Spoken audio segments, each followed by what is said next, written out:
Hello and welcome to the PC Pro podcast at this new exciting lunchtime slot. I think they've been promoted, that means, doesn't it? We've moved from drive time to lunchtime. Anyway, that's only for people who are watching live. So thank you very much for joining us on Google Hangouts. For everyone else who's listening via the podcast, thank you. And excuse us for any time-related information. All right, so with me today I have Barry Collins. Hello, Tim. And Darren Grant-Smith. Hello. So we're going to kick off with you, Barry, because you've been playing around with Windows 10 Anniversary Update. What's it all about? Should we care? Well, it is basically a batch of pretty minor updates, and there's lots of them rolled into one big bundle that's coming down the pipe, which they're calling the Anniversary Update. I don't think it's an occasion to roll out cakes and pretend everything with Windows 10 is now marvelous and magic, but there is some useful stuff in there. Are you actually using it, Barry? Not on my day-to-day system. I have a sort of test system which I use for the Windows 10. What's the phrase these days? The sort of betas. Insider preview. Thank you. So I have a separate system, and then I keep my workday system on the stable release because having used those insider previews for a couple of years, they're sometimes a bit wobbly, and it's not what you want from your day-to-day workhorse system. But that said, this one is, I mean, again, there's nothing in here that's going to scare the chickens. You'll be shocked to know that they've started tweaking with the start menu once more. Yes. Just like sort of a child that cannot leave a scab alone, they've had another pick at it. And that's a lot of English. It's not anything substantial, really. They've added so the app bar now runs down the left-hand side, the A to Z listing, so you can instantly scroll through rather than having to click another button to get to the A to Z listing. One of the features I really like is on the desktop where you can you can always snap the windows to the edge, but now you get thumbnails appear in the other half of the other open windows, so it makes it much easier. If you decide suddenly I want Word and Excel open in two halves of the window, it makes it much easier to just snap one, Bing, snap the other. That's really good. Actually, do you know what? Just to interrupt you for a second, I do think that, and you're moving ominously close to the camera there. Sorry. I do think that there is a shift towards larger screens. I mean, for the benefit of viewers, that's my 28-inch 4K display that I've got. Show off. Now. But I think we are seeing that move, aren't we? I mean, what are you looking at, Darian? Are you looking at iMac? No, I think the reason you showed us your 28-inch screen is because you know full well I have a 27-inch screen in front of me. I can't turn it around and show you though because I'm actually using the built-in webcam this week. I was using my MacBook previously, but as you can tell from the fantastically improved picture quality this week, this is actually the Dell all-in-one. Which I'm using. Oh, is it? Okay. Yeah. So 27 inches, and what resolution is that display? Do you know? I'm not. I think it's 2560 by 1440. It's big. It's lots of pixels. Okay. So 1440p. Barry, what are you using? Probably a 1024 by 768. It's actually not that great. It's a 19-inch. God, what is the resolution of it? It's 13. Actually, I don't even know, but it's definitely not full HD. Okay. In fact, I was, in a little bit of plug here, I was looking at Sasha's Budget Monitors Roundup because I do desperately need to upgrade my monitor. That's coming up in forthcoming issue of PC Pro. The thing I always found with those high-res monitors, and which Windows 10 has got much better at, was HDPI screens. The text was just always so terribly small, and it never had the proper scaling options that the Mac did. That I really struggled with big high-res screens. Now, not so much of a problem. I know Tim's wandering it around, but certainly in the Windows 8 era, it was really difficult to work with. I don't think it's the issue it was at all. I think it's now.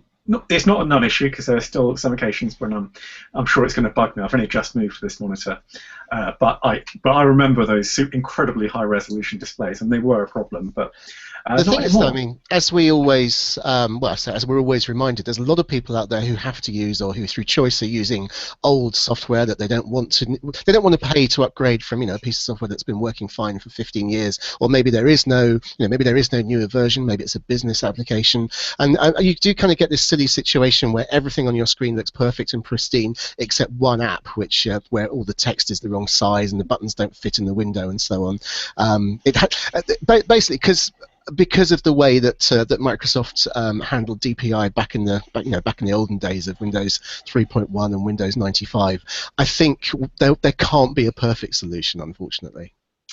While we're talking about desktop features, there's another really nice one that's in the anniversary update, which is, I mean, the virtual desktops have been in Windows 10 since the beginning, but they had a really annoying feature where you couldn't use the same app on two different virtual desktops. If you went to go back to, say, Outlook, it switched it back to the old virtual desktop. So, for example, I work a lot in different businesses. I'd really like to have a virtual desktop open for each business with a different set of windows in it, but that was not possible before because it just kept flicking back. Now they allow you to have this a different instance of the same application in different desktops, and then that actually makes that feature really useful for me for the first time, because now I can sort of mentally separate this is me working for PC Pro and this is me working on my Minecraft magazine, and these are the windows I have for each. So that's really good. It's quite interesting that there's so many of these little kind of, I mean, they're all worthwhile. I mean, there's a lot of good stuff, but they're all sort of minor usability enhancements, which is great. But for those of us who've been using the Insider Preview exclusively since it came out, God, what were we, like 18 months ago, or whatever, it all becomes a bit of a blur. I mean, you don't notice that one thing changes, between one build and another, and so on. In a way, I kind of envy those people who've been on the stable version, and then with the anniversary edition, they're suddenly going to get all their irritations. Well, not all of them, but lots of the irritations fixed and improved at once. Whereas for me, it's just like it's a fog. I can't even remember what things were like 6 builds ago or 8 builds ago or whatever. Well, that's a good point actually, because Barry, what are the kind of the key irritations that are going to be diminished by anniversary update? To be honest, I'm not sure. I think for me, the biggest problems with Windows 10 are still reliability. I think it comes out of sleep abysmally. So the amount of times I come back after lunch break, unlock my desktop, and I find my screens have switched, so all the apps that are on my main display are now onto my laptop display and vice versa. It sometimes just wipes out the display drivers completely. You have to reboot. I get a lot of problems I still get more crashes on Windows 10 than I ever got on Windows 8. Not massively common, but the odd blue screen, and that's across devices, not just on one laptop. They say it's improved reliability, but until you're using it on a day-to-day basis, I've no idea if those bugs have been properly squashed. But I'm amazed. I know lots of people. Every time I'm prone to do occasionally, I vent on Twitter, you know what I'm like. And every time I moan about sleep and recovery from sleep or about Windows 10, you get a flood of people agreeing with you. I'm amazed they've taken this long to sort this one out. It's really interesting, actually. I mean, it's kind of basically, I've had the exact opposite experience, and I found that Windows 10 has been embarrassingly stable, and I really have not, I haven't been able to fault it. Not that I would particularly love to, but I mean, even though I'm using the bleeding edge Insider Preview all the time for everything, I really have encountered such a tiny number of problems. And it's kind of I guess what the significance of that is, it really hammers home how difficult it is for Microsoft to support everyone, because there's such a wide range of different hardware and different use cases going on, that I could quite happily go on Twitter and say, hey guys, Microsoft Windows 10 is the most stable OS I've ever used. I think it's really crashed no more than OS X for me, which is I've been using the stable Unix-based version of that for years, and yet you can go on and say exactly the opposite, and I'm certainly not calling you a liar. It's just Yeah. I must admit, because I use an Apple, I use a Mac just as much as I do a Windows 10 PC these days. Probably Windows 10 slightly more, but the Mac is far more prone to buggy restarts after sleep. the thing that this is fascinating for people, I'm sure, but the thing that my PC is less good at is actually remembering the window configuration when I wake up, when it wakes up even, because especially because I'm using a Dynadock, one of those Toshiba things that like a desktop replicator.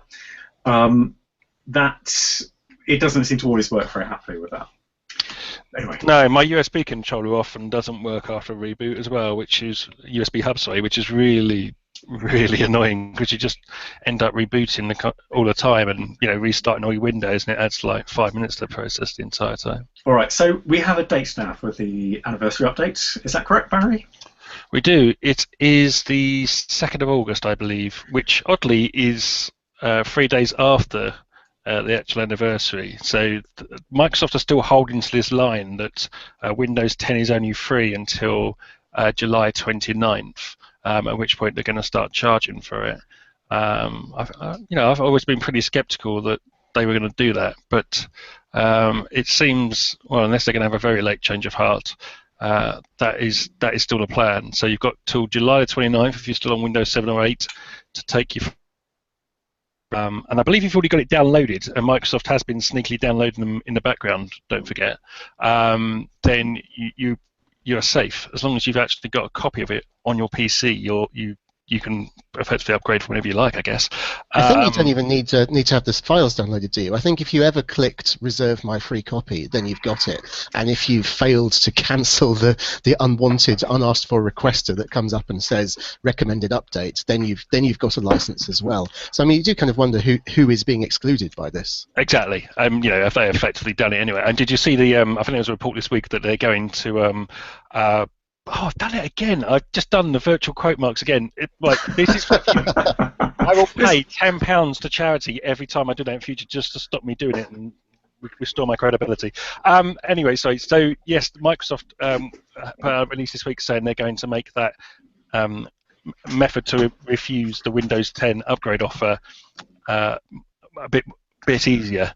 With 3 weeks to go. Thanks for that, guys. Yeah, sorry. For those watching who may see me disappear off screen, I'm trying to find because we've just done a Windows 10 guide. So I was going to hold it up to the camera and say this is what it looks like. Because I saw it in the shops this weekend. But you'll have to do with imagining it instead. Anyway, have a look for the Windows 10 guide we've just done. That includes a bit about the anniversary update as well. Okay, well, unless you've got anything else you wish to particularly say about Windows 10, Barry. We've got a question. Oh, have we? Oh, okay. Sorry, I'm pointing to you. You're pointing at the screen. That's the viewer. Just to say on that Windows 10 anniversary update, we've got a big feature on it in issue 263 of PC Pro, which Tim will know when it comes out, being the editor-in-chief and on top of all these kind of things. Yes, well, subscribers will have that next week, and it goes on sale the Thursday afterwards. So just looking up what date that is very much the 14th of July. That'll be in W.H. Smith's and Sainsbury's and all the very best supermarkets.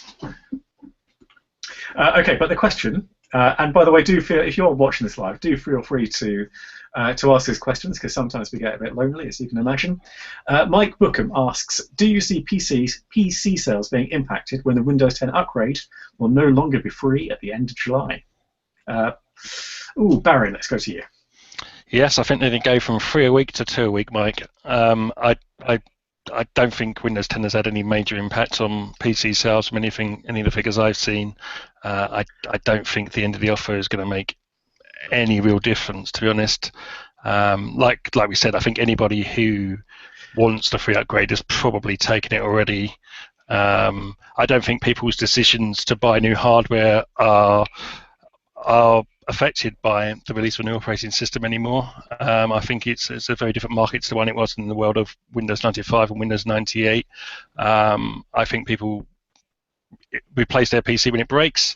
If they replace it at all, a lot of people are deciding that they can live with a tablet or a smartphone instead of a laptop and a desktop these days. But that's just the way the market is. I think that's been the case ever since Windows 7, really. Windows 7.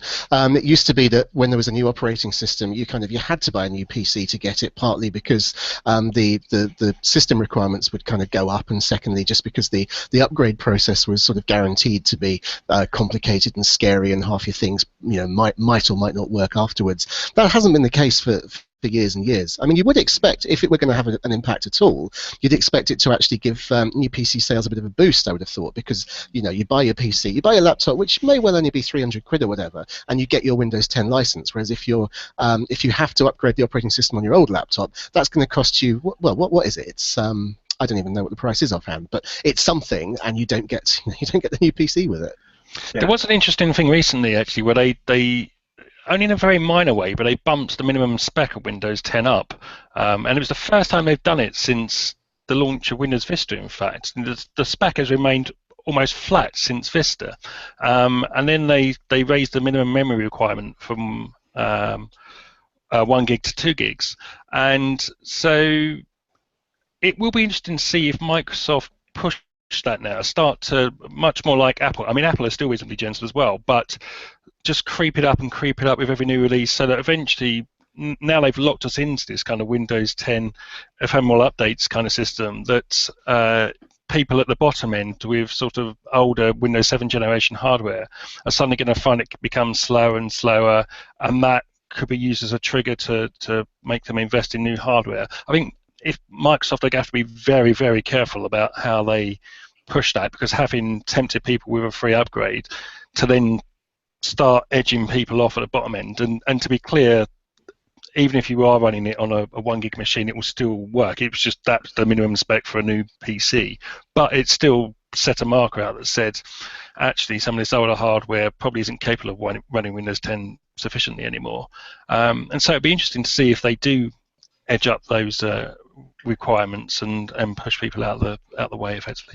It's interesting that it was memory, because memory was always a bit of an artificial one anyway. I mean, you can run Windows in much less memory than that. I mean, it says it requires this much, but actually, with virtual memory, if you're willing to live with things being a bit slow, then you can get away with, running Windows in half a gigabyte if you really want to. I wonder if this was really more about kind of what could get, as you say, about new PCs, about what can get a sticker, about ensuring that we don't have people, selling a laptop for £85 or whatever that comes with that very, very low amount of memory, and will give a very unsatisfactory experience. But you're absolutely right. I mean, how are they going to handle it when the genuine requirements really do kind of creep up as they must? I mean, it's very hard to imagine that they're going to stay, just at this arbitrary level forever. Yeah, I think this is a non-issue, to be honest with you, just because the hardware has moved on so much in the intervening time. It doesn't seem to be a problem anymore. But people's PCs haven't. There's still lots of people out there with 5 or 10-year-old PCs, and some of which may well have upgraded to Windows 10, having had it thrust down their throats for the past 6 months. If you want to get kind of technical about it, I mean, I have seen figures that I think the average replacement speed of a laptop is it's a lot less than 5 years. Obviously, there will be people using 10-year-old laptops out there, but I suspect that they won't have upgraded to, they won't be upgrading through the systems. They'll just be using, XP or Vista as it may be. So, I mean, I think you're absolutely right in principle, but I believe the number of people affected is going to be very small. Yeah, well, so do I. I'm bearing in mind that phones degrade within our hands within 2 years. Well, modern washing machines only last for 3 or 4 years, it seems. People are so used to these things collapsing and becoming rubbish. Okay, let's move on to the next story. Actually, I'll cover this insofar as it needs to be covered, because basically 2 women are. Is this right? And they are filing. The details have been put in the New England Journal of Medicine that 2 women aged 22 and 40 have experienced transient phone blindness because they're looking at their phones too much. They're looking at the phone screen too much, and they're looking particularly in bed at their phones, which they shouldn't do. I tell my children off about this. Stop looking at screens. But I bet you do that, Barry. I bet you look at your phone in bed. I don't actually. I keep my phone downstairs. I never bring it into the bedroom because it's just the temptation to look at it, and it's constantly on your mind. So I never. Phone downstairs. Yeah, I never have. What do you use as an alarm? I've got one of these newfangled alarm clock things, Tim. You should check them out. But No, I never have the phone in my bedroom because for that not for that very reason. The idea that you would go blind is clearly insane. But look at you, Barry. You haven't gone blind. I haven't gone blind, no. Dave. But that's a great visual joke for yeah, it was again for the 8 people watching this live. That was a belter. No, I don't. Okay, what about you, Darren? Well, I kind of obsessively read my phone in bed, but partly that's because we keep the lights off so that so my 9-month-old daughter can get to sleep without being too disturbed by having the main light on. And I do think there's something in this. I mean, I have personally experienced if I'm tired, if it's been a long day, if I've been staring at screens all day, and then I'm squinting in the dark at a high contrast screen that is often quite really close to my nose so that it doesn't flood the bedroom with light.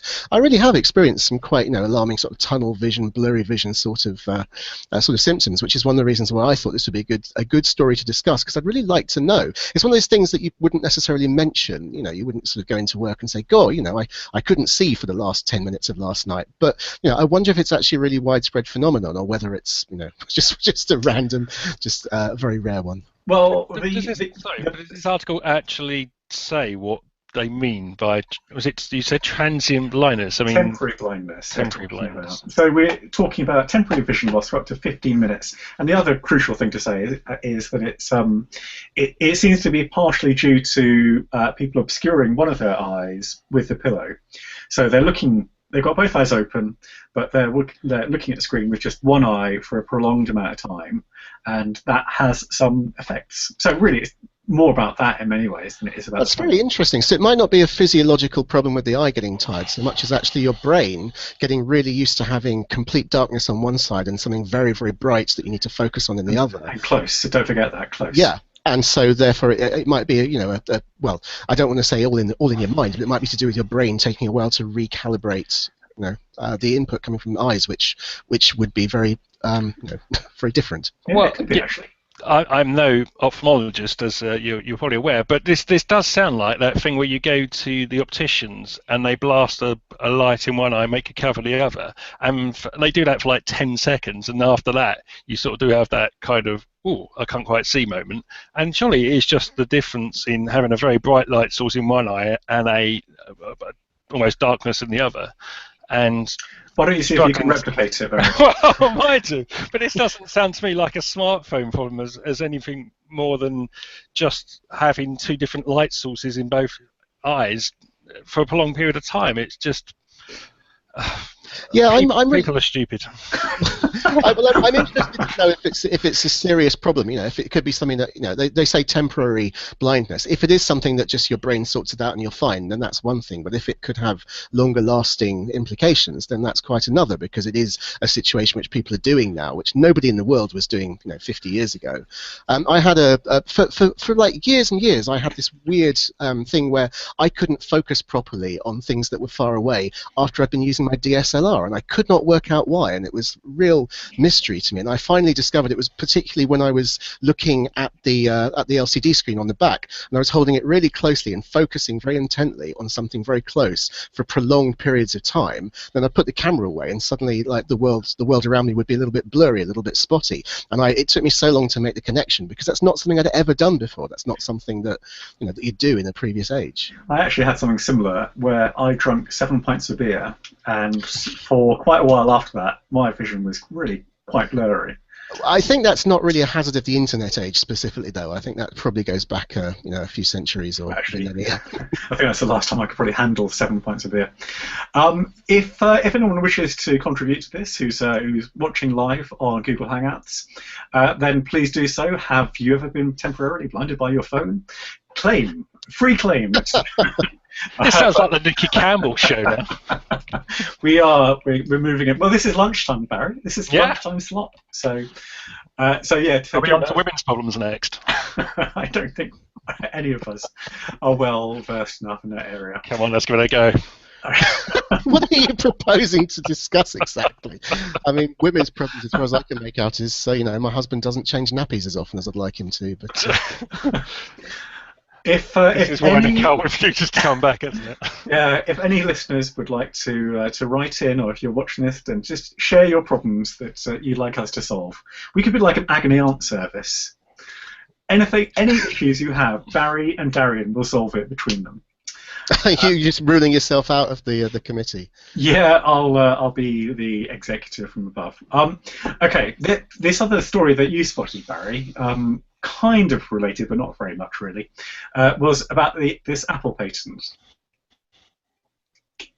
Yeah, I mean this one also falls into a bit top heavy on the ball front, but Apple has apparently patented a system where they could use an infrared beam to disable the camera on your mobile phone, and this is predominantly, it appears, aimed at those morons who spend an hour at each concert holding their phone out, recording it, just so they can go home. But why do people do that? Because they never watch them. Who really ever goes back and then shares this terrible quality image and sound with everyone else? Well, actually, I will say that my wife's biggest ever, most successful YouTube upload was a completely illicit bootleg of, I think it's New Order performing in Hyde Park. I mean, she has brought some joy to some people by sharing that video. Except herself. Oh, She managed to rob herself an experience of being at a concert just to watch it through a 6-inch screen. Yes, I have no sympathy for these idiots, and apologies for your Lise, who is a lovely lady, Darian. But I do have. That's an idiot, apparently, Darian. So think about that. But I do have some sympathy for. I don't think this is a great idea. I think that. I think it's a good idea. Disabling features on people's phones is pretty morally dubious, even if I can't stand them for doing it. Isn't it just like they don't do network jamming, but often you go into those big venues and it's very, very difficult to get a signal. Yeah, network jamming is actually illegal, but some venues definitely still do it. Yeah. But for the same reason, I mean, okay, network jamming could have much more serious implications than blocking people's cameras. But the idea that you can remotely somehow disable a feature on someone's phone doesn't sit well with me.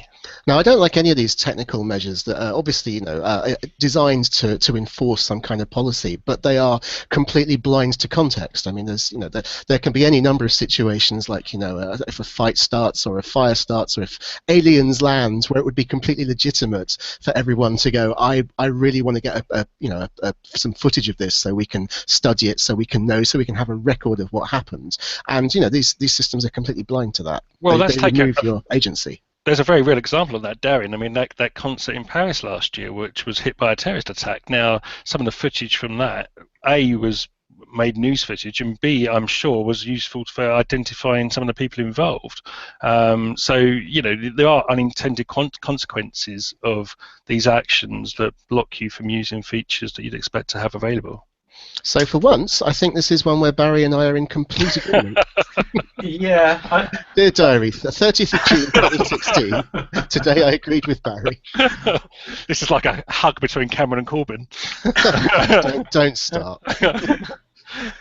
Yeah, let's not move into that territory. I do think it's a phenomenon that people should watch out for, should be conscious of, though, is this divorcing yourself from the experience that you're there for, you've paid for. And I see it a lot. I see it at family gatherings as well. Not with the videoing so much, but people taking photos all the time, and they're not involved in the conversations. They're not involved with what's happening. They're not enjoying the actual thing because they're too busy recording it. Yeah. I think there's a couple of issues there. I mean, I think that's an etiquette thing. I think it's quite rude to go to a gathering and just kind of say, I'm only here to document the gathering, I'm not here to take part in it. But if you've paid for a spectacle, I mean, you can enjoy it however you like, as long as you're not. I completely understand. I wouldn't support those people who go to concerts with their iPads and hold them up in the air to ensure that anyone behind them has a terrible view. But I think there's a lot of I think there's a bit of snobbery really involved in saying, well, I don't think you should be photographing this. I think you should just be experiencing it. If it works for them, who are we to judge? But sometimes people have to be safe for themselves, Darian. Sorry, carry on, Barry. I'd say, as someone who earns part of their living through photographing events, where it really is annoying for the photographer is when you're lining up a photo for, say, someone's getting an award or you're doing some wedding shots, and then there's like 8 people suddenly around you, all calling at the people to look at them, and then it's impossible to get a nice photo of the event. So people pay hundreds of thousands of pounds sometimes for photographers, not me, by the way, to you're more tens of thousands, aren't you? Yeah, yeah, exactly. I'm elite, but people pay for a photographer to come to an event to take nice photos. It's impossible to take photos because you've got 8 other people around you taking a really bad one on their Samsung Galaxy S5. Or what happens is that someone says, "Oh, can I have one as well?" And "Oh, can I have one as well?" Yeah. And so it just prolongs it as well, prolongs the agony. I don't want to belittle the role of the professional photographer, but I mean, I think you have a right to show up with your weirdly specific Samsung Galaxy S5 and say, "Do you mind posing for a photo for me?" I mean, the person trying to shoot has the right to say "sod off." No, what Barry's saying though is he's trying to take the photo. And then the person, third along on the left, their attention is being called to the other photo, to someone else, and the whole thing is, well, not ruined, but it's certainly made less. Yeah, I've got very good at shouting in the past year because you basically have to bellow at the people who you want to pay attention to you Barry, to get everyone looking in the same direction. And I know what you're going to say here. Who has worked with you, known you even briefly for the past for 20 years, will know that that's not a new skill. Okay, let's move on to the third story. Yes, Darian, this is you, because there's a robot lawyer in town. There is a robot lawyer in town, although just to be clear, it's not a robot and it's not a lawyer. But it is, well, it's actually not in town either. It's in Stanford in the US. But let's. It's in a town. Yeah, no, it's a chat bot programmed by a British teenager, and it's a very specific job of helping people find out whether they can contest parking tickets. And basically, if you've got a parking ticket, I'm not really sure how this was, how you would be expected to know about this, because I only heard about it recently when the story was. I guess there must have been a press blitz or something, because suddenly it was everywhere. But prior to that, 250,000 people have successfully challenged their. No, 250,000 people have challenged their parking tickets. 160,000 have successfully got off having to pay by using this service, which basically it's a bit like a parking ticket Eliza. It says, hello, how are you today? It doesn't really say that. It says, was there a clear signpost? How long over the periods of allowed parking were you there? It asks you all these questions and just kind of guides you down a decision tree, as it were, to tell you whether you have, by the looks of it, a valid challenge to the parking ticket you've been issued. And it's a very, very simple form of, AI. A lot of people have been calling it AI. That probably oversells it, but it's really practical. I mean, unlike that Google thing. What was it called? The Go bot that won Go that beat the world champion. That's very, very impressive AI, but it's not really doing a lot of good in the real world right now. This is a much simpler thing, but it is actually doing a very valuable job, and people are calling it a lawyer because prior to this, if you didn't know your rights, then you might well actually call up a lawyer and pay a very large amount of money to get somebody to ask you the same fairly simple set of questions. So to that extent, it is a sort of artificial intelligence with the added bonus that it's putting real people out of work. And don't denigrate it too much, because it's in natural language.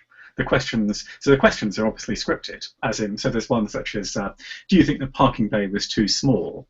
And the response was, yes, way too small. Another response was nope. And there's enough intelligence within this bot to actually pick out the yes/no answer.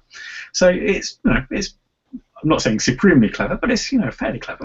It is fairly clever. I mean, I don't think this particular bot made use of it. But you'll remember a couple of weeks back we talked about Parsey McParsface, the Google project that makes natural language available, yes. Natural language understanding. Just briefly though, can I just protest? I think we've had enough of this. X-face, McX-face. It's just too annoying now. Well, I know what you mean, but unlike that boat, this is actually the name of the product. So calm and carry on. That's had its day. Sorry. Darian. It has, but it's the name of the product. So if you'd like to give it another name, just for the purposes of the podcast, I don't know. Let's call it David Attenborough. So Google released David Attenborough, which is available for people to use in their own projects, so that you can actually kind of come up with. This is a gross oversimplification, I know, but if you're a Chomsky genius, you could quite easily come up with a decision tree and then like plumb in the parsing backend from Google to create something very useful and very practical, like this. It's called Do Not Pay Bot, which I guess is quite a motivated name. Yeah, well, this is happening more and more. And again, actually, this is Nicole did a piece in Futures in the issue that's coming out in next week for subscribers and the following week for people to buy on the newsstand. And she's looked at all these bots that are coming out. So there's one that's like a Donald Trump bot. Don't know if you've seen that. So you can ask it questions and it will reply in Trumpisms. Does that mean that there's no need for the actual Donald Trump? Because that's one case of a bot taking over, making an individual redundant, which I think could be quite welcome.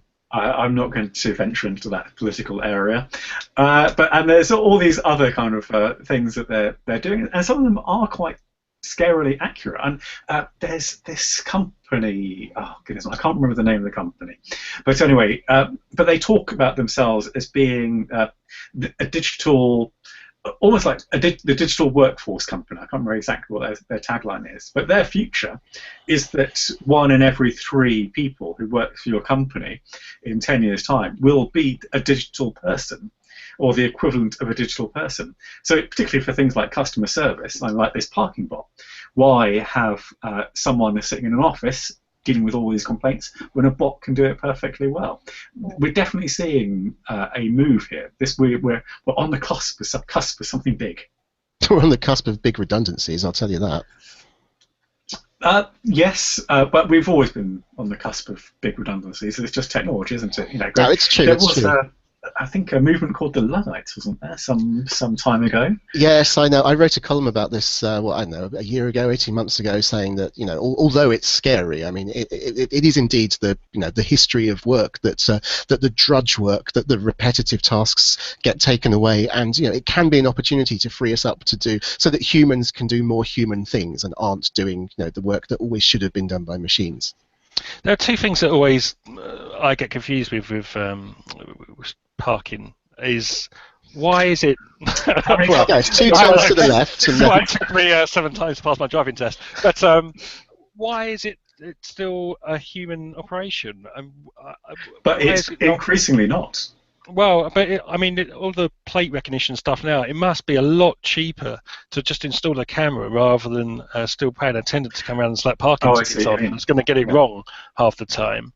And often the parking systems I use these days, I'm using my mobile phone to pay for it and stuff like that. It just seems the whole idea still that someone's going out to write tickets is utterly bizarre. There's a better way of doing this. Even just have each car has an RFID tag effectively, and it knows how long you're in that spot. So you could have per minute charging rather than this ridiculous system we have now where everyone ends up overpaying because you go down the shops and think, well, how long am I going to be? So you put in 3 hours even though you're out within an hour and a half. It could actually work in both parties' favour if there was actually proper per minute billing on parking. There is a lot of squeamishness about the idea of having cars report their location at all times to some central authority, which I sort of get. I mean, and there's also technical problems, but I think the ethical one is more interesting to pick over. Darren, every street camera has got a CCTV camera that's capable of picking out your number plate. Trust me, that ship has well and truly sailed. Well, fair enough then. Well, but I mean, there are 3 traffic wardens who just basically circulate my block here in Finsbury Park, and maybe it's just that we don't need any more layoffs at this time. I don't know. Yeah, well, or maybe they're a profitable part of the council, so that's a possibility. The other thing I don't get: why do they sell cars that can go faster than the speed limit? That's I was just saying, I mean, you could always say you could sell them in Germany, but it does seem like there are a lot more cars that can. I mean, like what is it? It's a Renault Clio can probably do 110 if you really insist on it, and I don't think a self-respecting German's going to take that on the autobahn. Yeah, I feel we have moved outside of the remit of this technology podcast, so we're talking about why cars can go above 70 miles per hour. Apart from the fact it could get quite if you're going to dangerous. talk about someone getting blind off a smartphone, Sorry? if you're going to talk about someone getting blind off a smartphone, anything's available now. Notice the keyword phone. Notice the keyword smart. Both things that fall under our realm. Cars are smart now. Yeah. Alpha.com has loads of coverage of cars. They do. Actually, John Bray is out with Audi today. Lucky chap. All right, let us move on to the hot hardware of the week. If we'd done this 90 minutes ago, then I could have had it here. But sadly, Shieldblast has collected its PC. So it's not hardware of the week. Thank you very much. Let's give that the quiet it deserves. Thank you very much. For £2,000, my friends, you can buy this computer. So let me try to explain why you want to. So this is the Chillblast Photo Photo OC7. It's packed. Actually, I've got a photo. If for anyone who's watching live, this is a PDF that I've got open up with what just went to printers yesterday.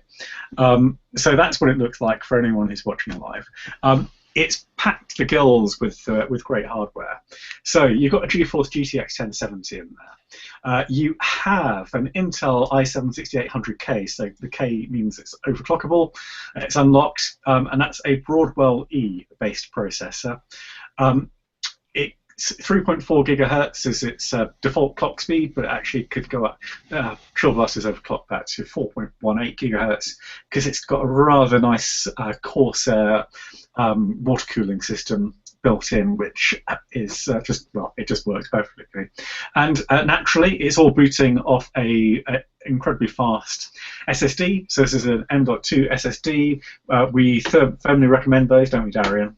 Oh yes, NVMe and very very high bandwidth and all that good stuff. Yeah, so this one is the Samsung 951 Pro, I believe, off the top of my head. It's either the 950 or the 951 anyway. It's a 951. Is it, Barry? Yep. I'm reading the specs in front of me. Yep, okay, all right, thank you. And the point about that, and you've also got, on top of that, you've got two 3 gigabyte hard disks set up in a mirrored array. That seems like it's probably not going to be enough storage. Yeah, terabytes, I'm assuming. What did I say? Gigabyte. Okay, yeah. But two of them, so you could strike. That goes up to 6 gigabytes. There was a day, Darian, when it was enough. Oh, don't get me back there. And then you can archive off to Blu-rays as well, because it's got a Blu-ray rewriter in there. And this is all geared to the likes of you, Barry, as a photographer, because there's a nice card reader built in the front as well, so that can read. What do you use, Bazzy? You've got a Nikon, haven't you? Canon 70D. But card readers, no. I never used a card reader. This is a little pro tip here.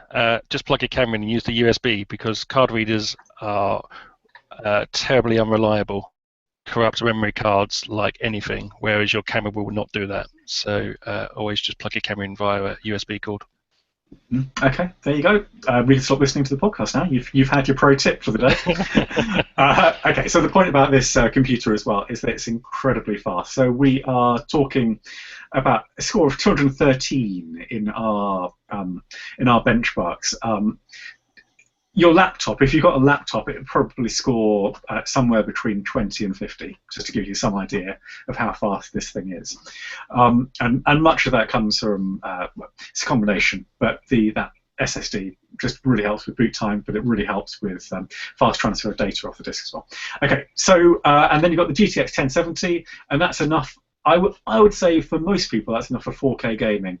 If you're really serious about 4K gaming, you want a 1080. But I tested this with Metro Last Light Redux, which did struggle a bit. That got to 37 FPS frames per second on average, with slightly reduced settings. But Dirt Showdown got over 70 frames per second at 4K with ultra settings. So and Dirt Showdown isn't, that's not an old game. A couple of years old, but it's not. It is demanding. So we're not talking about Tetris here. So that, my friend, is what I have in front of you. It's a very well built PC. I was highly impressed by the build quality. 6 empty bays for hard disks. If 3 gigabytes per hard disk isn't enough for you. So there you go. That's what I'm putting to the floor. On my left, I have Barry Collins. Is this hot or not? Do you have any questions? Well, I definitely like one. I mean, it's whether, if I'm honest, I would never pay £2,000 for one. And well, to you, Barry, it would be 1667 because it would be excluding VAT. Even then, I'm afraid my wallet has not been prized open, and that's because for me, I need a powerful machine I can carry around with me, not just one stuck under my desk in the office. And as much as this would improve the performance over my laptop considerably, and I salivate at the very prospect of plugging things into Lightroom and just seeing them fizz through. Yep. Unless it would also require me to make a similar investment again in a laptop, and unfortunately, just despite the vastly successful Media PC empire, we just couldn't stretch to 2 devices that effectively do the same job, albeit one a little bit slower. So I wonder though if you actually started using it and you saw the time that it saved you, because so you've done weddings, haven't you? Yep. And you got the days worth of editing and tweaking after that.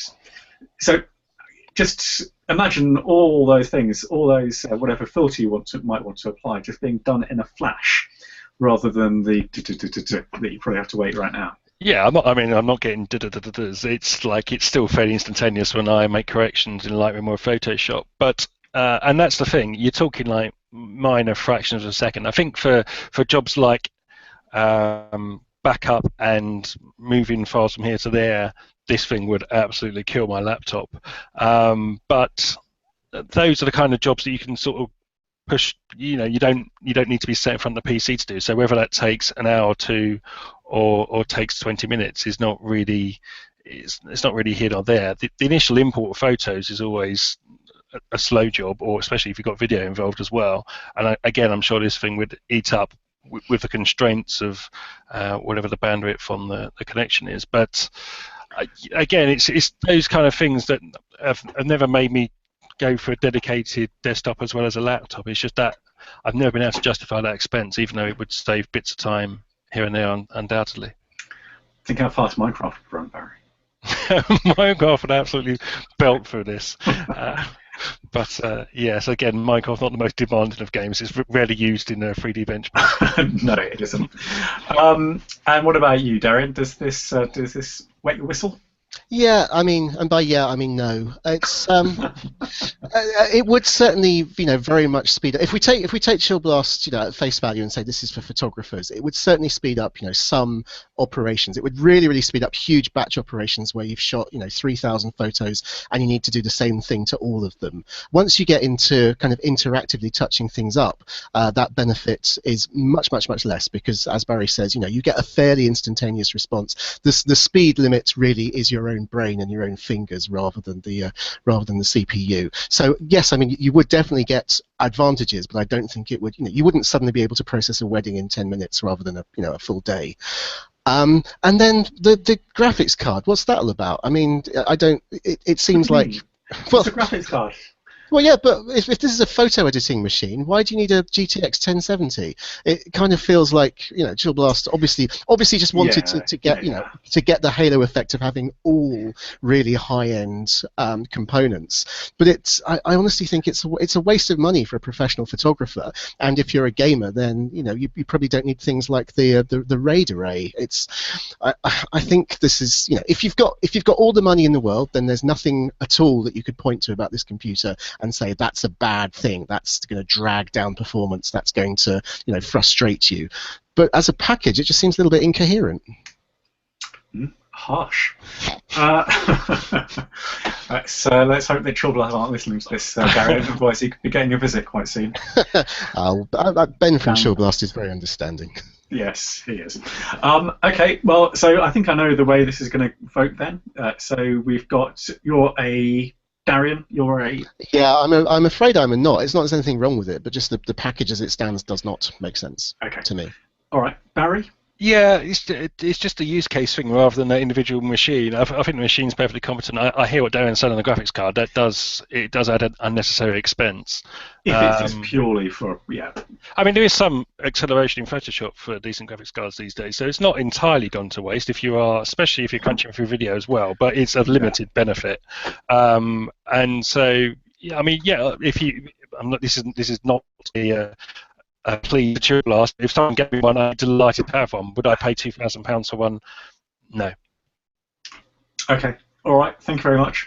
Well, I've been used to using a laptop, and I've been used to using this iMac for so long that I've been using a desktop PC as fast as this, and married to a lovely 4K display for the past few days.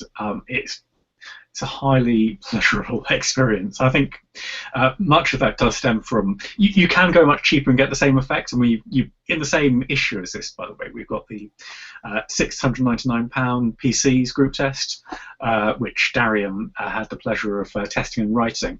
And actually, it's incredible what you can get for that money now, because a lot of those were booting off SSDs, weren't they? Yeah, no, several of them have the same M2 SM951 SSD, which is just astonishingly speedy. I mean, you get like 2 gigabytes per second bandwidth from that thing, which really does, that transforms all sorts of operations. Yes. So a half decent, a Core i5 CPU, 16 gigs of RAM, and a nice SSD, and then you've got everything else almost. It becomes pick and choose what you need, but you can get that configuration for that price. So if you are tempted to buy, if you're thinking about getting a new computer, definitely have a look at that group test. But definitely do think about a desktop PC as well. I think that's one of the things that I am moving to. It just depends on your situation, doesn't it? My situation at the moment leans me towards having a highly mobile device that I'll just carry with me everywhere, but then also having something more powerful connected to a really nice display. That's quite appealing. So on that basis, I'm not saying necessarily everyone should go out and buy the Photo IC V7 because it is incredibly expensive for £2,000. But if you are a proper enthusiast, I think you will love this computer. The same issue, by the way, we've got a 1080 GTX machine from Scan, which is also quite beautiful. So kind of sympathetically, only go hot. So that's 2-1 to the knots. Ben from Chill Blast, I'll be sending the address of both Darian and Barry after this podcast. So, well, I think that's it, really, isn't it? Thank you very much, everyone, for listening. I think. Anybody want to say anything else? Darian? I'm just really impressed at how we managed to get through this this podcast in this most ridiculous of weeks without really saying anything too contentious. So pat on the back for us there, I think. Yes. Yeah. What's happened this week? What's happened in the past? Well, anyway, it's been a pleasure, but I have to go now. Well, we didn't talk about football. I think that's to our benefit, and we barely talked about politics as well, so we did very well. Okay, thank you very much, everyone who has been watching live on Google Hangouts. Thank you very much to everyone who is listening and has listened. From me, from Barry, from Darian, goodbye. Bye. Bye.